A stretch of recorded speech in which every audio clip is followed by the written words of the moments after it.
abonnés de Doudou Montiri TV chaîne YouTube. Voilà. Grande notre joie de recevoir pour vous un grand parmi les grands. Vous allez connaître ces grands messieurs que nous allons recevoir dans cette émission Grand H, Grand Homme. En quoi il est grand? Et ce grand monsieur, qu'est-ce qu'il a réalisé? Comme il est député national et en même temps provincial, double brassard, nous allons en savoir plus sur son apport sur la production parlementaire de ce grand que nous allons recevoir. Il s'agit bel ou bien de M. Singui Pouloulou, l'honorable. Et grâce à Moron Djambé qui réalise cette émission, nous tenons là à vous saluer, M. Singui Pouloulou, l'honorable. Boni Ndoto, boni santé. Est-ce que vous allez grand pour M. Koumonango, grand H? Bon, merci mingi na pesi na bande konyo sobala ni mbote. Mutu akoko se déclarer grand te. Ne na komo yoga lelo mutu avandi boye. Asangisi 300 personnes, 500 personnes. Bala moga te banderole abinga na leader. Yemu akomi leader. Mutu akiti na aéroport 5000 personnes ba Hollande babi yewanande leader à République. Mboko ezana ba millions 80 millions d'habitants, yo zana 5000 personnes. O balandi yo abi leader. Ngana za école wana te, ngai grand ou petit, mais ngai nazane mutu ya ba solution. Donc bozo ba qualificatif nyonso o bozana ngo besoin za pona bino, mais biso to za batu ya ba solution. Ce qui à partir ya ba solution boko juger nga ke yende grand wana savant. Monitango to banaye ko tanga classe. To banaye ko beta to loteki nga naza le plus intelligent. Mais to ki ko tanga classe, tout ça la ba intero, tout ça la ba examen, ba côté ba kaye na biso, ba tala ka conduite, na suka ba bité le plus intelligent c'est Ntingi Pouloulou. Il n'a mis premier de la classe. Donc eloko wana ezala kana ngati lelo na wela kati. Yundo ko benga nga grand. Yundo ko benga son to yoka ki bate belé na campagne. Ngade leader pour sangisi bato. Mais bah voter pe bangote. Est-ce que ça grand, toi ça petit? Na éviter. Voilà. La volet au comment et dans la deuxième rubrique autour ba Ntingi Pouloulou homme d'état Nina Sali apport naé et surtout na bato ba pona ki ni ou sali pona bango, ça c'est le second volet au comment. Mais avant qu'on y arrive, le tout premier volet, c'est d'abord votre présentation. Qui est Ntingi Pouloulou? Atangi wapi? Abotami wapi?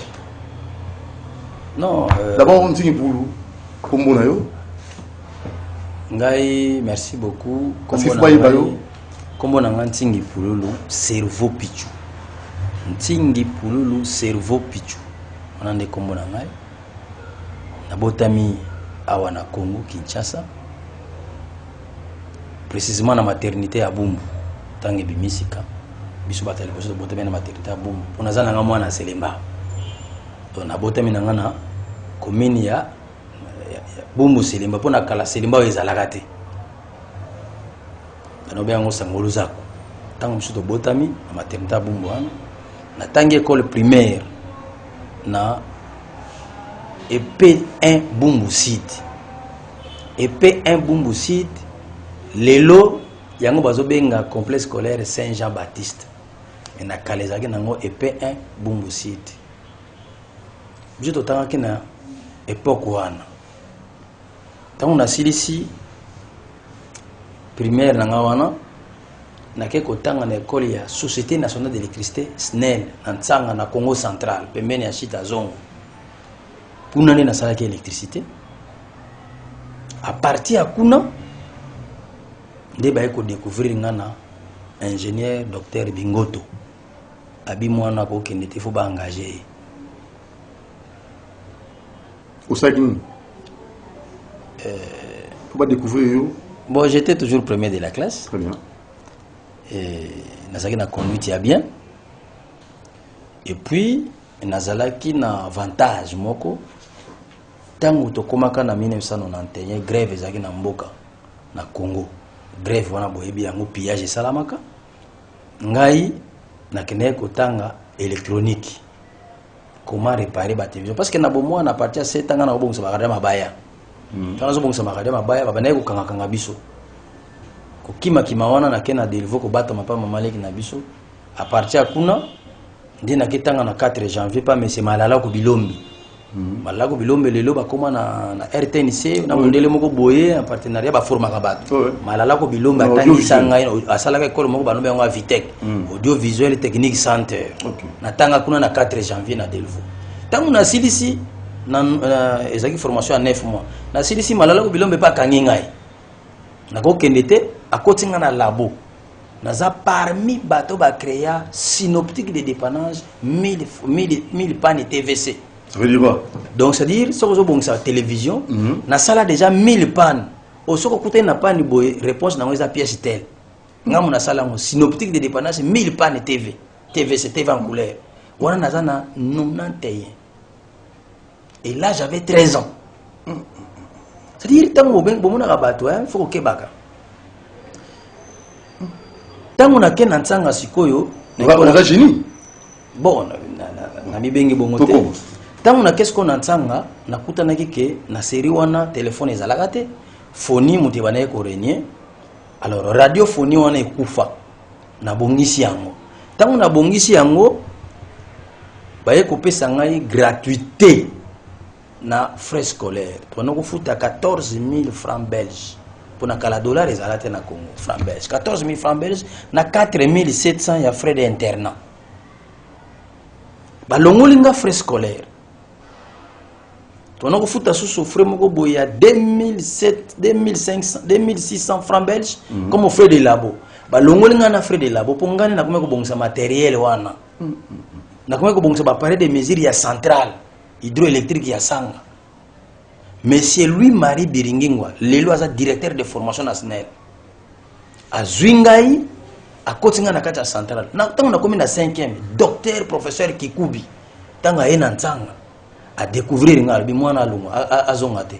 C'est ce qui a fait que ba masa nanga belé ba webi soki ntinga 6 classe na retard. Na 6 na 2004 na ista. Pona nini parce que nga bakanga de 97 ans on a eu diplôme d'état na 96 97. Ti 2000 bakanga que non faut na travailler kuna. Vous comprenez? Na Kinshasa. Quand on a Kinshasa on a continué classe. On a continué classe n'étant bien ingénieur technicien premier cycle. On a continué second cycle, on a ingénieur full. Ingénieur génie en électrotechnique. On a sali école groupe scolaire Ntingi. On a sali groupe scolaire Ntingi. Nazalaki na idée na sala école na Kinshasa mais au bana bazotanga lokola ntanga. Pour qu'on a presque y avait c'est la meilleure école de l'Afrique centrale. La meilleure, pas parmi, mais c'est la meilleure. Yango moni na ibisa kabino mbala na mbala. Ata na koti na koma. Problème akura so botuninga na opesa bino biyano. Parce que meilleure école enga nazaki parmi les meilleurs élèves mais j'étais le meilleur élève. On s'appelle national. Nazo koma. Tango na silisi na sali école na ko sala école na modèle on na lingela ki wana yango bomona kana bimisaka bana bi mais na sala ki déjà que première primaire deuxième primaire za ofele ba handicapé ba orphelin ba indigent ba bana ba soda bana ba donc ba albinos batanga na bango ofele. Alors na 2010 na komaki na idée moko na banotangisa na kena ipen moi na sala pédagogie ezagite na kikuta na physique et électricité parce que na lingaki na zwa partie fiction ya électricité.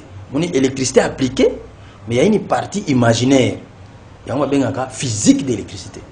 Na kena ipen na bandeli classe. Na bandeli na deuxième graduat. Ngai ko ingénieur full. Mais na bandeli na deuxième graduat. Na électricité. Na physique d'électricité. Ti na silisi licence na mi licencié en physique d'électricité. Je suis le seul au Congo. Muto aza ingénieur full à l'électrotechnique et puis licencié en physique d'électricité. Na Congo, muto aza na ba diplôme mi balé wana na zaka ngamo. Comment ça? Les arabes pas si, les arabes compliqué. Comment yoko zo temps ya ko sala physique, électricité d'abord ya ngomoko nan. Et puis au sala électrotechnique, second cycle est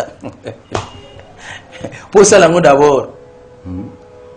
Les locaux na yo ki sango ke comme direct. Que ce comme na 3e grade ou matipe première licence ningi za kana côté mususu. Et comme pe ningo na ista ningi na zo yoka. Mais l'époque na biso faut kende na musala au sali pendant après 2 ans de yoko sala second cycle. Na ko zo musala na SNEL tant ba sali si concours na sala concours na ngana zo musala na SNEL na 2001 na sali concours na zo na SNEL na zo tanga na ngai. Alors na SNEL ngana banda na SNEL lokola classifié mutu ya C oya ko kataka courant na ba quartier na banda pena na C ti na komi cadre mukonza ba cabine ya ville ya Kinshasa Dede Kafuna noko gérer yanga. Alors à partir wana na ko mona ke fona continuer na kena campus na sala master en physique appliquée na bandi pe master en physique appliquée mais au monde na campus ba professeur bazaka vraiment rare muso akenda poto ti azabo ti kani ngona jusqu'à présent na sidi sate na master en physique appliquée ba yeko ebisanga ko tuke mikolo na IPN bazo si physique appliquée master na physique appliquée comme ba professeur ba comme ebele donc peut-être na ko que nous sala ngona na IPN on a étude. On a étude. Voilà. Marié, père de... Oui, je suis père de 3 enfants. Ni non ti pour la supportarité. Na comportement bateau, na ndenge bateau fana na bateau. Oh yo supportarité comportement yo na penza muto manifestant au devant yo. Il faut respecter bon mutu. Ngana za mutu. Ngana za mutu. Na classe mun nyoso na tangeli yo classe. Ngai totanga principe, c'est-à-dire ndengeni na kosala musala ya vie nanga onga na tangeli et ya mibale na tanga bonne manière. C'est-à-dire soki yoza moyibi ko yapa na ngate. Yiba ngano yomoko, mais soko yepa nanga ko betela ngali solo te ngana pe na koma moyibi. Ko espérer te ngana ko koma médiocre lokola yo. Na supportable bana. Okuko dilouer tala omoni licencié. Licencié. Licencié l'axinine, babengani. Il a été licencié. Babengani. Je dis, nous avons licencié 2 fois. Natanga, babengani nga kotanga susute. Licencié na classe l'axinine, otangi mingi babengani kotanga li susute. Ce que babengani nga kotanga susute otangi mingi na kimikuna, na qu'est-ce qu'on école musuna ketanga li susu. Kuna be bazunga batali tayi balibita za mwana mukefo zalat abana la classe na bandeli sous classe na silisi babite ekoki kende na kei na kesu na campus ko tanga sous classe à part wana ndatangele ko ba classe normale be ba formation na sala atanya ngote ngana sala formation de gestion des états comment gérer un pays en Afrique centrale tous aka 5 tant que na formation nous aka 5 congolais moko comme ntingi pululu sénégalais moko béninois moko égyptien moko non pardon tunisien moko na marocain moko on a poto to kena ba formation ça ba séminaire $15,000 séminaire il y a 3 semaines ningo mona yoko ntinga ke poto na kena ko luka basite bilamba te mitukate na kena ka ko tanga yango ta na zonga na yaga na ba livre na yaga na bilamba te bilamba ba kabela nga ko kabela na ba kongolo na kutana na ona poto lukola ba Raphaël Lutumba to kutani apesinga bilamba lukola ba Maurice banani ba to kutani apesinga bilamba omoni ezala ndenge wana ba formation ebelinga na sala ba formation ebele na zala na Dell na Gira Dell wana eza marque des ordinateurs na Gira yango awa alors à partir ya ba Dell wana na sala ba formation ebele ba formation ya makasi ya ebele wana eza ba formation onga na sala donc voilà donc comportement oyo lingaratie médiocrité oyelanga médiocrité c'est-à-dire auto yokana ki photo sala yango surtout yokani makambo bomutu photo sala bomutu to yokana ki tozala ba député il faut que zala sérieux to yokana ki to sala na SNEL pona bana ko sala na SNEL faut la honnête sérieux musala ba pesi sala yango omoni kokomisa musala lokola ba ventirité c'est-à-dire ngai toyokana ke bongo salaire na ngane na kolia koyela nga kopete ngana za mutu abiloko wana te na kopeso ndakisa pourquoi na zala ndenge wana omoni mutapusu soke na mumbele osomi mabaya mutapusu azana numéro ya téléphone te adresse na yepe oyebite opesiye mabaya na yo ata 5-10 mètres cube bayokani 3 personnes bayo tikolo na moi te parce que na moi ba banga ba roulage ba kanga ba oya na butu yo solalaki yo pesiye ka adresse na mutu moka kozala sur place pour yamba mabaya wana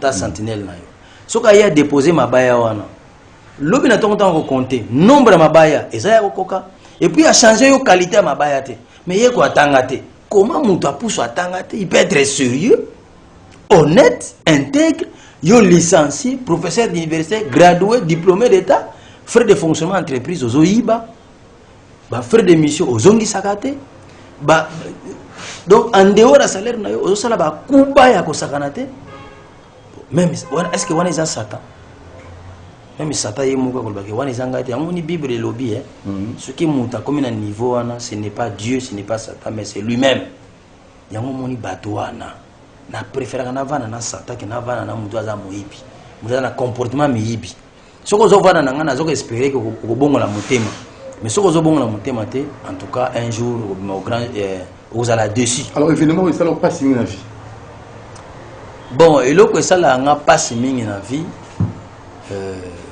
depuis na bana ko évoluer bo eloko ça la nga passe na vie na nga ezali wa musée pourquoi musée azalaki espoir ya renaissance ya mboko mboko to kuma tozaki na idée ya kokoma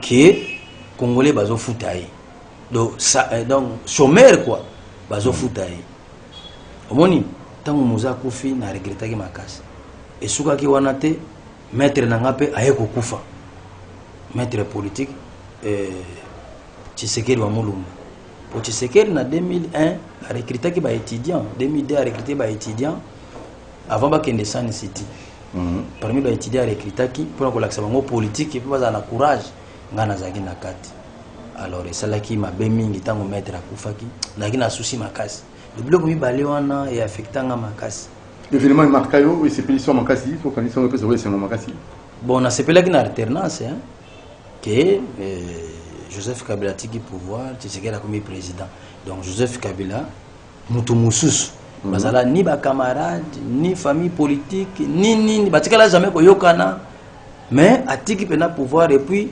photo on atalaka jour ya remise et reprise hein ba biambani pena na Félix Tshisekedi mais en 2010 bazaki ba ennemi juré ozomona ba ennemi penza juré mais ba yambani Kabila Joseph Kabila aseki apesi alatisi Félix nini vraiment isala nga elenge senga makasi eloko wana sala nga senga makasi nino ngaolia mingi oh non la préférée na yo bon naza compliqué te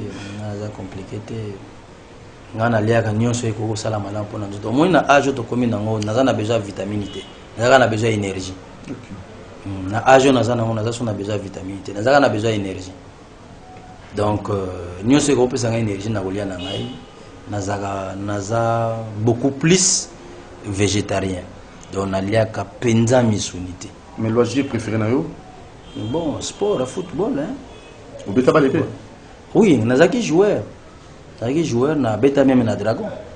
Oh bon oui en quelle année comme ça na beta Dragon on a eu diplôme d'état oh on a recruté ngai Kambala Gent na terrain d'Elvo parce que d'abord na bandaki ne bisa junior nzaki mwena après na beti na nzaki mwena a jabe bazunge pesa ke moi désordre nani Kambala Gent eko zwanga amemi ngai na Dragon mais na umelaki te na zongi to sali vieux moko d'Elvo salaka club na yemo Congo Sport la zone na 3e division il m'a dit 2e division donc il m'a dit 1e division ba ko bloquer nga fona zonga nchiki na zongi nchiki nde na kata makamba bali président ya monde ou ya markayo gestion na bon na ba président nyonso ya monde président oyo ngai na s'inspiraka na ezaka Mao Tse-tung Pourquoi Mao? Mao Tse-tung parce que alakisa kibiso n'engeni papa zalaka. Un papa ne peut pas être tolérant. Oh, oui, oui. Ça c'est Papa cause la tolérance. Papa faut quand Moni papa comme la tolérance qui mbana nyos babongi na vie. Tango bana na yo na mboka no na passe cause la tolérance, faut la dictateur social. Dictateur social, ça c'est notre conception. Un dictateur qui veut dire que tout gloire au travail, tout le monde doit travailler. Et si tout le monde travaille, tout le monde est instruit, au moment que des générations futures, bana babongo. Et bien que Chine est les pays les plus pauvres. Bano ben on ba yakamindeli. Na ba années 70, 80 on ba yakamindeli. Et il est le so tali ba même leli na bango hein. Ni ba liaka au sentir que non bazana no émancipé té, bazana ba sédentaire té. Vous comprenez? Mais nous savons que Chine les a compté parmi les grandes puissances économiques, grandes puissances militaires, grandes puissances technologiques. Et ça Mao Tse-tung. Tout le monde au travail. Tout le monde au travail. Tout le monde à l'école. Pour travailler, il faut étudier, il faut apprendre, il faut connaître. Et la connaissance, c'est un progrès. Ce que mon dit c'est parce que vous n'avez pas de la connaissance. Vous n'avez pas de la connaissance. Seule la connaissance vous pousse à progresser. Quand vous ne progressez pas, vous ne connaissez rien. La gestion d'une république. Les gens ne connaissent rien. Oh. Ce que par exemple, le conflit entre FCC et Nakash. Ils sont ensemble, ils commençaient à progresser. Mais maintenant, ils sont bloqués. Manque de connaissances. Il y a la gestion des nations, gestion des États. Des États, mais quelle proposition? Oui, mais problème est aligné. Ce que il y a ancien président Joseph Kabila. Il y a des incrédules présidentiels qui ne croient pas que Tshisekedi a commis président de la République et qui ne l'acceptent pas comme tel. Ce sont des incrédules qu'il faut écarter. Ce que tu peux permettre à chef de l'État, Félix Tshisekedi. Il y a des gens qui ont un comportement qu'on peut qualifier de revanchards. Bazaka n'a besoin de ça la revanche. Il y a beaucoup Kabila Salangoti. Oh mais il ne pas violer un comportement revanchard. Ce sont des gens écartés. Et maintenant après? Quand vous les écartez, maintenant on va requalifier le comportement des uns et des autres. C'est pourquoi j'ai fait appel à Mikombe et les démons. Vous insistez, Mina, le quoi? Nous avons insisté dans Mikombe et les démons. Ils allaient illustration comment vivre avec des gens difficiles. Aujourd'hui, moi aussi, au Bali, moi aussi, mais vous allez na fiancé na moins d'une année. Ça tourne très mal. Ouais, bah surprise, vous allez. Et oui, après. Vous comprenez? Comportemental. Moi, si vous avez 11 ans, na fiançailles. Tant que balani au monde a non, mais yo bali moi si oyo, vous allez ni ba camarade, vous vivez ni na commune moko, vous tangani classe moko. Donc vous avez même pas na courant politique moko. Kutu bango ba bomisa batu na bino. Bango pe bato ba bomisa batu ba finga pe président na bino. Omoni eloko wana siko bokomi ba pire. Ki pire wana ezana na monoko. Il fait elongo na monoko ekota na cerveau. C'est le monde cerveau et qui tient mutema. Ça prend du temps. Ce qui tient mutema et quand on a ce qu'on a banzoto na misala, ça prend du temps. Maintenant pour que ça la raccourci, il faut étudier mi balé. Quand on par raisonnement sur base, il y a rationnel et intellectuel et un raisonnement sur base rationnel émotionnel. Omoni, ce que tali biloko nyonso wana, ndesi koyo na citation tozana mona Congo le lezo senga Mikombe les démons. Ceux qui battent texte à Mikombe les démons, comment vivre avec les gens difficiles. Mboke kozonga na kimia et décoller pekei. Obi Kabila. Kabila sénateur à vie, autorité morale à FCC. Azala président de la République, na 4 vice-présidents. Et chaque vice-président a une armée naé. Hein? Imaginez Joseph Kabila, président de la République. Azapé président contre Oyo, bah il yeti. Donc mututo azomona ya yanke. Et puis aza ba vice-président ko banane. Tala mutuko ya bemba vice-président. Donc bemba soka zo talo boyo moko zo sentir que Dieu azolinga betangai. Ma symbiote. Et ma symbiote. Mbote moko boyo jour mususu. Joseph Kabila yami ba vice-président. Après si bango so comme place à bemba boye. Tant que je peux me ata la bemba ata la nasa vidéo ko beta ngato asana ideni na mutu na ye ba vice président ngo baza chacun a sa milice basaki na ba militaire na ba mais ndenge na kumbaki bango ti na élection a gagné bango pa leki. Il était dans quelle école? Quel était son initiative, son conseiller psychologique? Vous comprenez? Donc, biloko ya mwana oyo ezosenga ke biso oyo toza initié na gestion mboka bo pesa biso confiance. Toko aider bino mboka etambola malamu.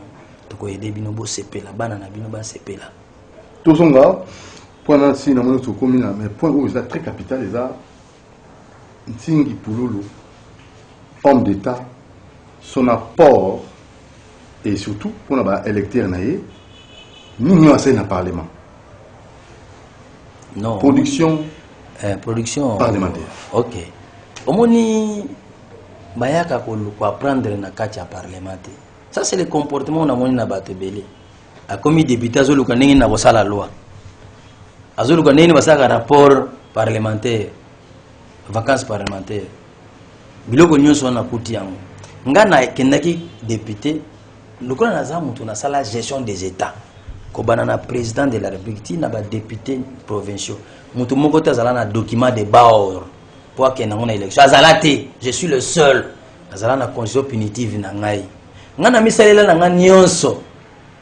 C'est Jean quelle année ça? Tanga 2015. Na sala yango déjà. Depuis 2015, tout y est ici. Balua na nganyos na kosala ezaliao. Tant na komi nga awa nga bala balabani ni gratuité enseignement. Lokola ngande père ya gratuité enseignement. Nande ni père gratuité? Nga mona banda gratuité enseignement. Na yebi ke mboko eza rongé na corruption. Pour corruption ici la faut mwana tango fele. Ce que muta tango fele akomata classe na copte, mutazo mata classe na copte. Ti akomi na université. À ma classe na copte na université aibi ko koma yebi ko tanga ko répondre ba question bien. A corrompre ce que muta corrompre a si les classes à musala. Non soit corruption za na ngote. Et ça trop faible. Corruption ça parce que muta za ma l'état ça obligé à corrompre. C'est obligé à corrompre. Donc ça ni l'école. Alors, l'école n'a pas la gratuité zalaga. Tant to comme ba député na yoki nungu nungu bande ote gratuité mbale ko simbate parce que photo bongisa n'était na salaka calcul na chef de l'état na l'obité. Ngai naza promoteur. Tous on a 35 000 écoles. Toi arrondir on a 50 000 écoles sur toute l'étendue de la République. École bandaka tongo ti 17h30. 7h30 à 17h30. 10h. Mais na bamboka ko déjà de 7h30 à 12h30. Ou soit de 12h30 à 17h30. Mais tu dois arrondir 10 heures par jour. 1 heure de cours est égal à 4 barres, 2 barres ou 3 barres d'écrit. Tu arrondir à 5 heures. Ça va faire 10 heures, n'est-ce pas? Multiplié par 5 barres d'écrit, ça va faire 50 barres d'écrit. Les jours. Une année, ils en ont 220 jours. Une année scolaire, ils en ont 220 jours. Ce qu'on multiplie, ils ont 11 000 barres d'écrit. Ce qu'on multiplie par rapport au nombre d'écoles, 50 000 écoles, et qu'on peut 550 millions de barres d'écrit. Mais si bango une boîte d'écrit, série toute classe saison qui a 850 francs. Donc avec $1, vous avez 2 boîtes d'écrit. 2 boîtes d'écrit à 200 barres. Donc si tu sombi 1 million de dollars, vous sommes combien de barres d'écrit? 200 millions de barres d'écrit. Mais si bango qui perd avec plus de 2 millions de dollars. Donc si on prend 5 millions de dollars, on affecte dans le secteur de l'éducation, nous aurons 1 milliard de barres d'écrit. Ce qui fait que même l'école privée que va créer au félé. Ah! L'élément primordial il y a un fonctionnement de l'école les a créé. Parce que l'école est à l'État. L'enseignant va foutre pas l'État. Parce que l'enseignant va la gratuité. Eh, surtout qui? Et ça, c'est loco. Là, vous avez fait ça dans le Parlement.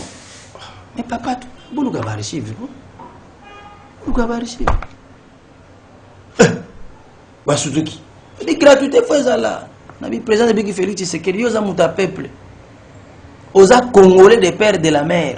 Il faut gratuité ça.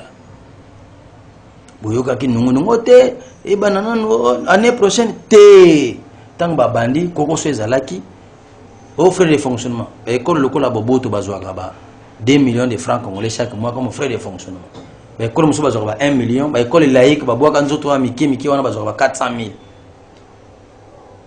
na communiquer chef de l'état wana il est mal liboso oh ça n'a pas preuve na image mais oui il y a mis balé mais déjà besoin mon gratuité enseignement ezali bongo nani yo so yoka président Félix Tshisekedi avance à la présidence alata attendre ça mwana moko fele c'est il faut que na courage ya kopesa mutu ba mérite na ye ezate que non mutu akufi ndi bobani ko babola mona ye pululu école na yo za ofele toyebi oui bisaka batu ke géniteur ya gratuité enseignement na minute yo bobol ba nsingi pour le géniteur ya gratuité enseignement ato yambi mutu ya cash azol ba wana ko no ya chef de l'état gratuité enseignement tété faut cadrer ou recadrer tant so ba bongo gratuité enseignement est commis généralisé dans la République démocratique du Congo par Félix Antoine Tshisekedi Tshilombo sur initiative et impulsion du géniteur honorable Ntingi Pululu, député national, élu de Sédemba et de Funa. Ça c'est très bien. Précise à le niveau. Parce que pour tout ça qui est émission, l'école n'a pas albinos, n'a pas des vrais. Merci. Bah fout à gâter. Merci. N'a pas image tout. Kasi au pôle baga Funa zal. Non ça te souvent nazato lobela gâté. Eza mabe, ça la témoignage tant nazate. Et là qu'on a yango yeso zo reprocher bino. Aux chrétiens kaka so comme malade. Auto za na ba difficulté. Mais so comme no bien comme député za na mbongo ta na carrosse au bois qui chrétienté. Au comme président depuis comme ministre comme député au boza ni chrétienté comme mutaba cop. Oh, on a vu que bolana ba faire matin mais boz misana kana biso boza la toujours normal. Yami balé. Nathalie Mboka na habité chef de l'état. Attends que gauche droite Mboka o exagéré. Aucun gouverneur, aucun bourgmestre a coupé sur statistique. Il y a mouvement population. Bato combien ba outi na commune na yeba bimi libanda o bakoti et na combien ba outi libanda bakoti na commune baza na mouvement de population. Mutu moko ta ko yebiso ke na commune na yaza na combien de diplômés ba sala gâté. Combien de gradués ba sala gâté, combien de licenciés ba sala gâté, combien de professeurs d'université ba sala gâté. Statistique on exate. Mutu moko ta ko yebiso ke na kata commune na na autant de ONG, autant d'écoles, autant d'hôpitaux, autant de boy privés boy. Baza na ngote. Gouverneur moko ta ko pesa statistique l'homme le plus âgé à province na komboni nani. Et gouverneur moko ta ko pesa yo statistique ya déchets humains. Batu ba kufi na province na baza combien. Batu ba uti libanda ba koti baza combien. Batu ba uti na kati ba mili banda baza combien. Mouvement des populations. Et qu'avez-vous fait? Et qu'avez-vous proposé? Yosen. Proposition de la loi organique portant statut, organisation et fonctionnement des chefs de rue dans les zones urbaines par l'honorable Ntingi Pululu, député national. Omoni, c'est-à-dire oyo nde gestion mboka. Tant que chef de l'état ayoki, abi basalaka agence moko boy onipikala na 2015 pour la identification. Ceux qui ont engagé le chef de réunion sont écoutés cher dans un premier temps dans la République. Mais tout là, Moussa Onip a nommé DG à Onip. DG à Onip, c'est le ministère intérieur qui a organisé, comment ils peuvent faire ça? En coulisses, comment ils peuvent faire ça? Identifier tout, identifier l'activité. Parce que les autres ont promis un budget. Mais bi, tant on a salé loi. Les parti oyo loi oyo ne tant que basale les loi oyo temboke ko bongate pour président Félix Tshisekedi ngaza na zo gérer banane gérer c'est bien utiliser les moyens mis à votre disposition. Ces moyens sont trois: personnel, matériel et financier. Parce que batu faut gérer batu OK misala yo bi nombre ba diplôme basala gate par catégorie ba basala électricité ba combien, mécanique ba combien, bâtiment ba combien, électronique ba combien, commercial ba combien, social ba combien, pédagogie ba combien, biochimie baza combien? Oui, bien nombre na bango. Coûter baza combien? Ok, mais ça en fonction de quoi? C'est en fonction de ça. C'est ça gérer. Alors, même élection?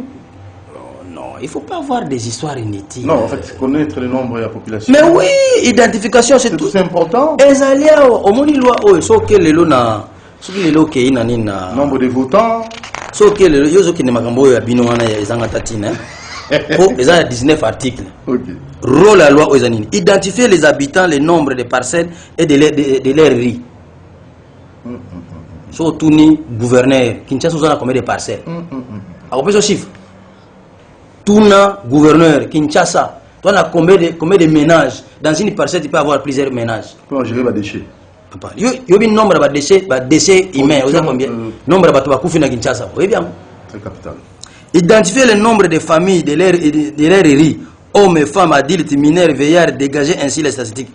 Oui, bien. Dégager les statistiques des étrangers et des nationaux tenant compte de leur province d'origine. Veiller trimestriellement et annuellement les mouvements des populations en procédant au contrôle des entrants et des sortants. Déterminer le nombre d'intellectuels, les professeurs d'université, les licenciés, les gradués, les diplômés d'État, chaque discipline, les personnels désœuvrés et chômeurs. Déterminer le nombre d'analphabètes. Dégager le nombre d'adultes non scolarisés. Dégager le nombre de mineurs d'âge non scolarisés. Sensibiliser les habitants de l'aire rurale sur toutes les recommandations hiérarchiques. Veiller au respect des droits des personnes vivant avec handicap et sur leur juridiction. Promouvoir des conditions d'hygiène dans chaque parcelle et contrôlant l'état de salubrité ainsi que les poubelles et les puits perdus. Oh,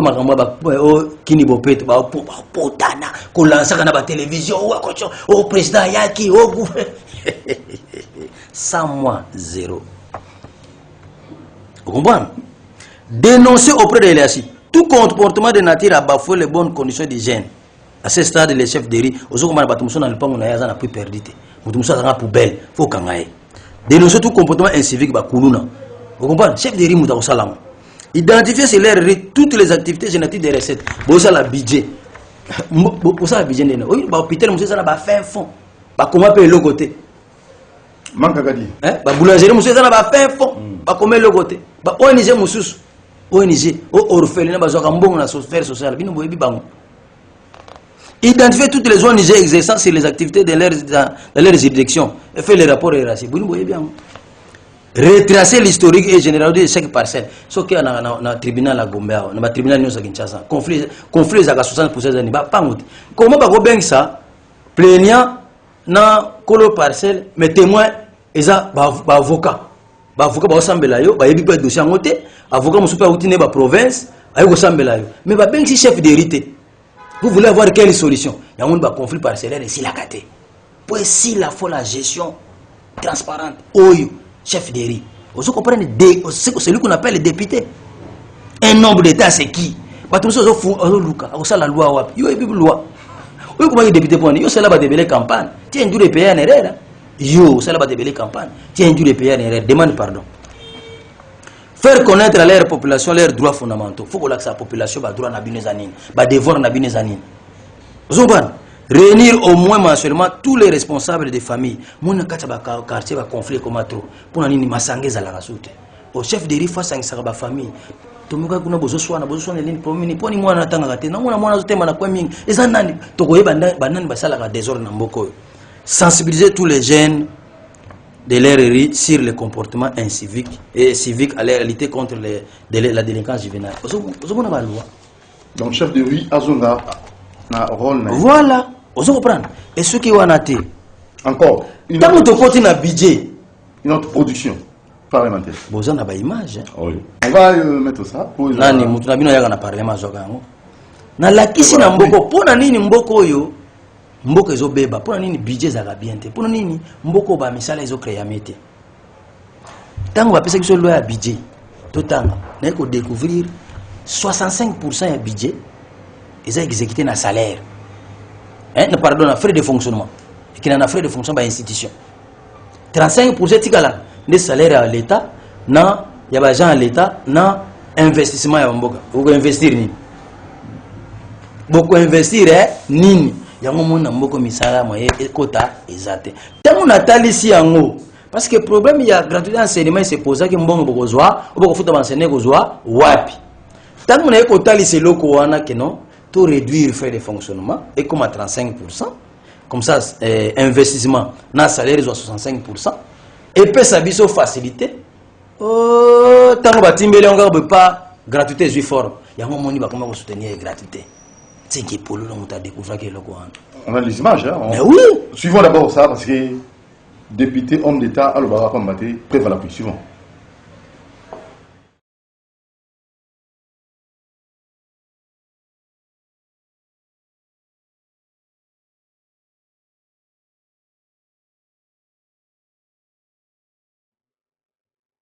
exciter les candidatures présentées par les candidats eux-mêmes, ce qui était la demande de la plupart, si pas de tous les Amazones. Merci bien, collègue. Il y a une année à la base. Vous avez quoi dire? Je vais la parole.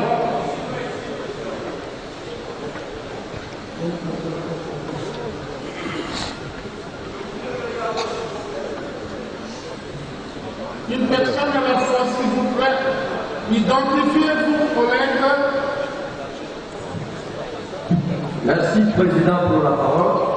Honorable Ntsimi Kouloulou, Servo Pichou, Eli de Funa, à Kinshasa, et Eli de Sélimao, comme député provincial.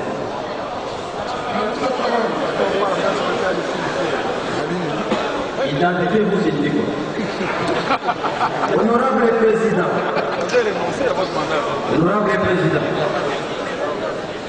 cet article joue un rôle important pour notre institution. Très important, capital même. Nous devons avoir l'adhésion de notre peuple. Et cet article fait partie des éléments qui vont répondre à cette adhésion. Vous rappelez le message du président de l'autorité congolaise, Joseph Kabila, ici, devant ce congrès dans cette même salle. Donc voici la teneur. Vous députés, quand vous votez des lois, il faut les voter avec toute responsabilité. Faites cela. Ce qui signifie quoi? Il doit y avoir des mesures contraignantes envers nous-mêmes. Cela sous-entend que nous aurons un regard sévère à l'endroit de l'exécutif que nous sommes censés contrôler. Honorable Président, l'amendement est à quel niveau? Lorsqu'on dit que les critères de formation, d'expérience et d'honorabilité, oui, à cela, nous demandons à l'Assemblée plénière qu'on ajoute, qu'on tienne compte du passé des candidats. Pourquoi, honorable Président?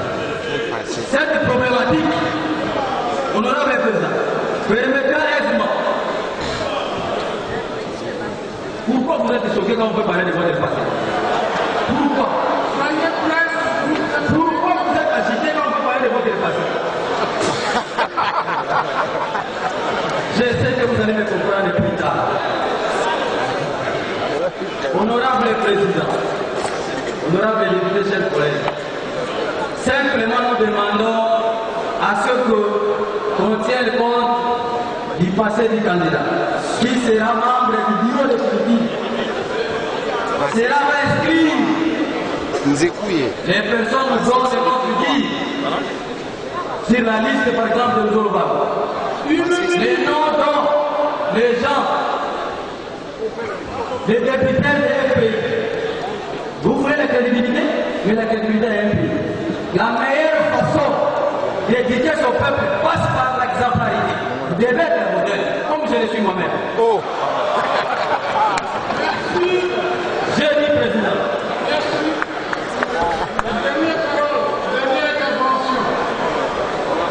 Identifiez-vous, collègues.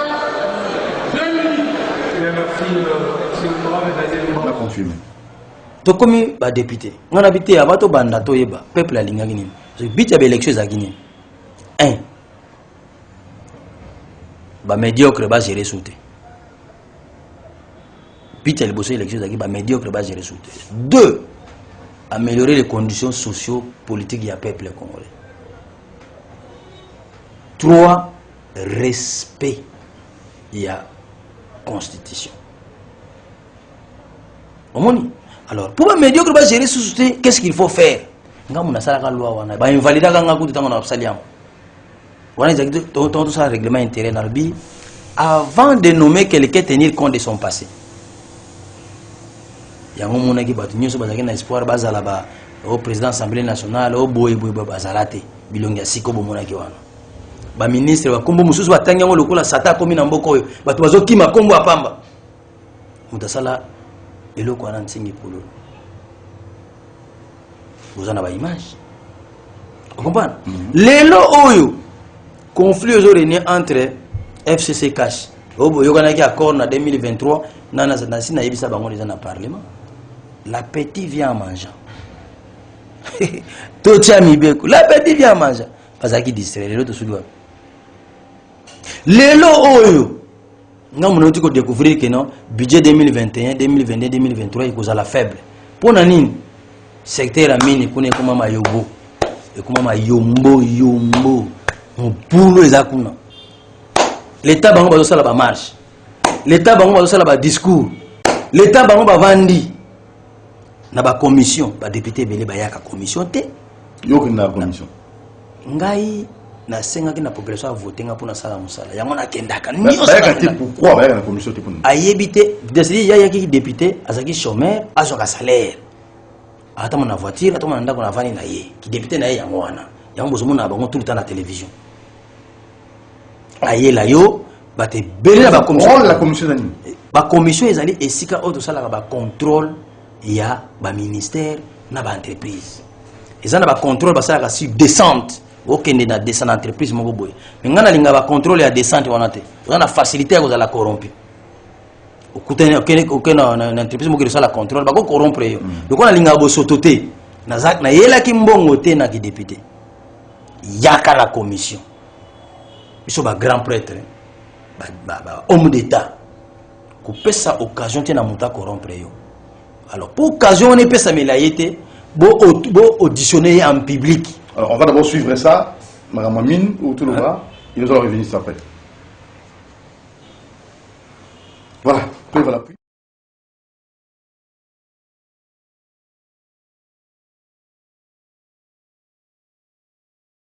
Tous, les bureaux et les chers collègues ont constaté que les ministres se comporte en auxiliaire. Il s'est dit, moi je suis auxiliaire du ministère de portefeuille. La loi et la révision qu'on a révisité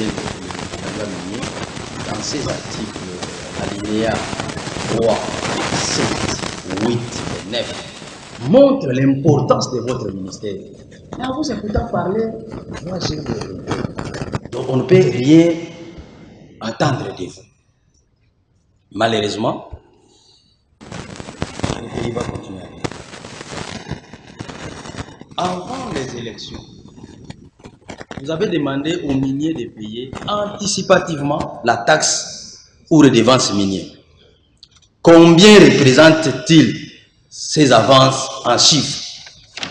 Voudrez-vous dire, en d'autres termes, que le budget 2021, 2022 et 2023, les secteurs des mines fera en sorte que ces budgets soient impactés négativement? Ce n'est pas en vain qu'on dit que vous êtes un blocage pour ceux qui déclarent le blocage. Monsieur le ministre, en termes clairs, quel est le programme avec chronogramme que vous exploitez dans le secteur des mines? En chiffres, quel est l'apport économique dans votre secteur? Tout va l'appui, tout le monde. Vous comprenez? Donc, il faut que vous ayez makambo bazoluka na mboko changement social. Oki dossier zo pela moto awa ya taxe import et export. Dossier zo pela moto awa ciment ya Brazzaville lingi kota pour oya awa. Boyo aka o silo a déclaré faillite. O sinata komi na fa o mo simiko ekoi. Mtu oya recadrer biloko ana ezantingi polo. Ministre yaki na commission. Bato bataka makele bazo bunda. Oh, FCC mutu azo bloquer biso te kasi mutu azo violer constitution. Oh, les gens sont dans les dilatoires. Mais quand vous êtes important. Et vous avez fait quoi? Mais j'ai amené mon apport. Le ministre est interpellé. Andimi nabi keno bongisa. Et à Saléon. Et mais keno bongisa. Suivons ça à l'image.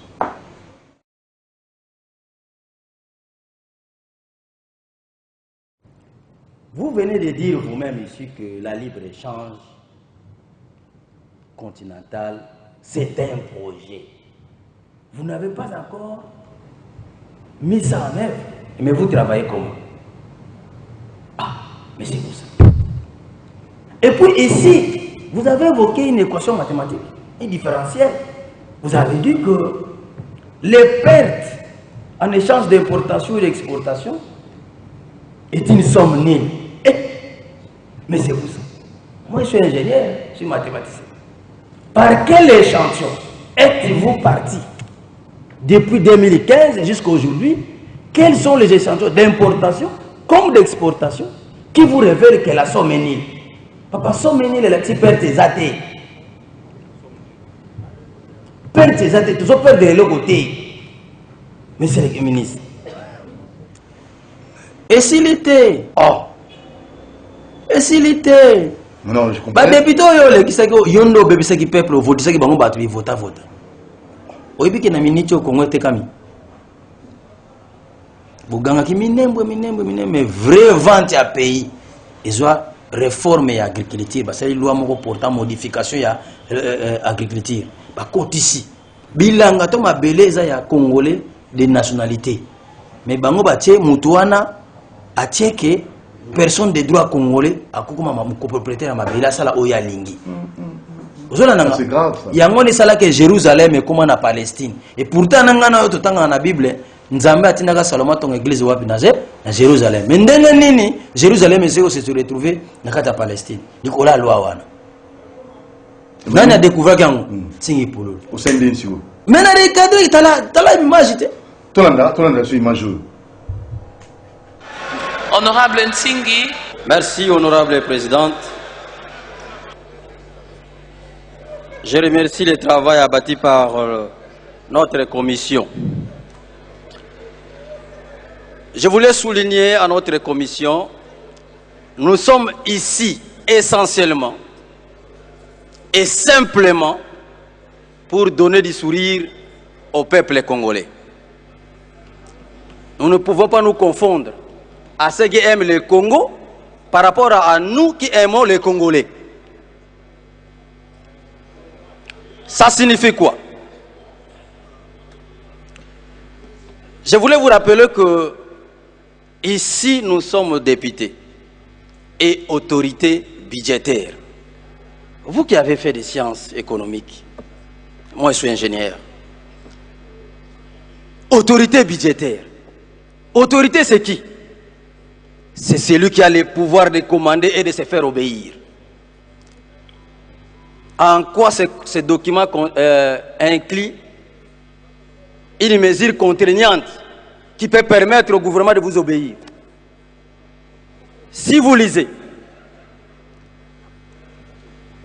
la page 5, vous allez voir l'argent existe. Les gouvernements qui ont précédé.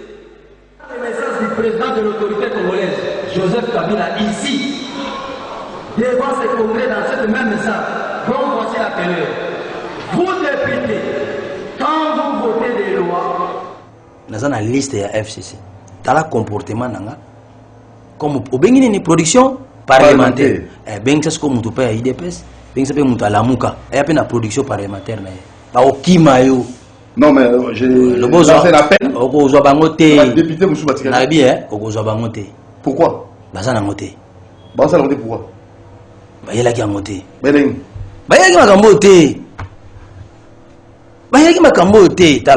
Na moni que chef de l'état linga salisa ono site dinga batonga central inga 3 bazo potano yiki mikoleleka ki assise linga ezala na komile mukanda makomile chef de l'état mukanda anilango engeza na octobre o site dinga site na komile ka mukanda mais moi chef de l'état vous comprenez na yebisi nini. J'aimerais attirer votre aimable attention sur le fait que les résultats attendus de cette recherche sont des éléments déjà connus et qui sont de notoriété publique. Est-il encore pertinent de mettre des ressources pour chercher des choses connues alors que ces ressources peuvent être affectées aux actions concrètes de matérialisation de gigantesques projets qui est un véritable défi pour notre pays. Les sites et les environs d'Inga sont connus depuis fort longtemps. Puis-je me permettre de vous dire que les capitaines britanniques turcs passa à Inga en 1816 et découvrir l'importance extraordinaire des régions situées dans les rapides de Tchongo, Inga et Kanza, où ses disciples, en pire perte une énergie annuelle estimée à plus de 370 milliards de kWh. Depuis 1957, on a tanga électricité. Ezala nani aye. Ezala mundele nini aye. Ote mese courant aye. Loba, mais c'est Tesla la muka. Ce qui Tesla la muki. Akoloba, je peux modifier. Makamba courant. Peut-être que sangana makom presque mon ani ataki makolote na ba province musu na koma kité mais ba province na koma Katanga,